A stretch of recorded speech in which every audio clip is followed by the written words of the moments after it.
everyone, and Happy New Year! So thank you so much for coming to the first Pole Strong for 2026 on Saturday.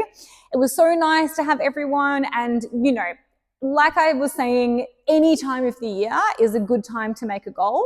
But I think that, the start of the calendar year, it's a really, really nice time to just lay out what you want for the year ahead. And it was so nice to have everyone in class with like really good start of the year energy.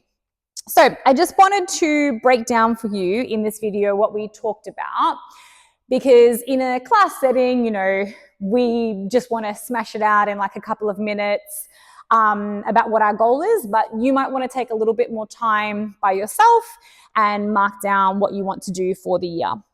So what I do with my private clients every year is I get them to set 3 goals. So one is a strength-based goal and one is a flexibility-based goal. So I think those are, pretty clear. And the third is a big picture goal. So that really depends on why you are doing pole. So if you're someone that wants to perform, it might be something about that. If you're someone that, you do pole as an escape from the rest of your life, it might be something to do that. It's very personal to you what that big picture goal is. But those are the 3 that I usually break down for my clients.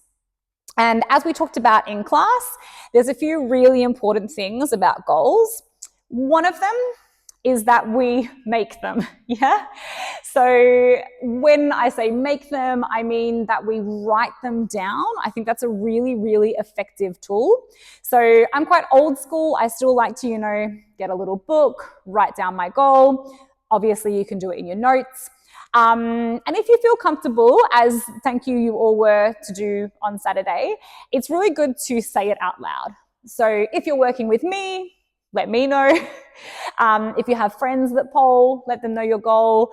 If you have, a partner or a friend who's interested, tell them your goal, just to make yourself accountable. Yeah. And then once we've chosen those goals, there's a couple of things that are important about them. So we want them to be realistic.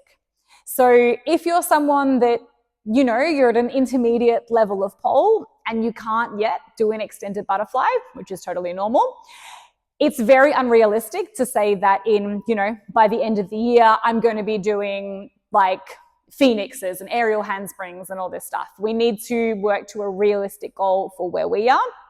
And within that, we're in this, social media era where you see everyone online, you see them doing all this cool shit, and you might think, I started pole at the same time as them and they can do all this stuff that I can't do. So try and put that aside and really work within your pole journey and choose something that's really true and really beneficial to you. Don't be distracted by all that other stuff online. So let's say that we're going to, for example, work on our extended butterfly. That's our goal. And I would say that comes under the strength goal criteria. So within that goal, we want to be really specific about it. So we don't want to just say I want to do extended butterfly. We're going to say, especially if I'm involved, I want to be able to do a consistent, comfortable extended butterfly on both sides. You might disagree, but if you're working with me, that on both sides is going to be part of the goal. So we're being specific. And then we're also working on a time frame. So if your strength goal is something that, you've never worked on before, it's going to be a longer time frame. It's going to be, 6 months, a year. It might be longer than a year, which is totally fine. But we're giving ourselves that time frame that we want to achieve it in. And that comes into the measurable nature of your goal as well, which in pole is quite easy to measure, because especially if it's a trick, we can do the trick or we cannot. If we're still thinking about that extended butterfly and it's something you've been working on for a while, you're quite close, but it's that consistent, comfortable, both sides element that isn't there. It might be a shorter time frame. It might be, 3 months until we have that goal. So we're being specific. We are sticking to a time frame and we are able to measure our success with it. And then the really, really important thing is the plan. How are we going to achieve that goal? Because it's very easy at the start of the year to be like, I'm going to do this, I'm going to do this, I'm going to do this. And we have all these aspirations and like amazing for us, but we don't actually have a, like a clever plan of how we're going to work on it. So again, say it's this extended butterfly. Things you can do. You can practice the trick. Yeah. So if you have a pole at home, train at home, come to practice time and literally train the trick.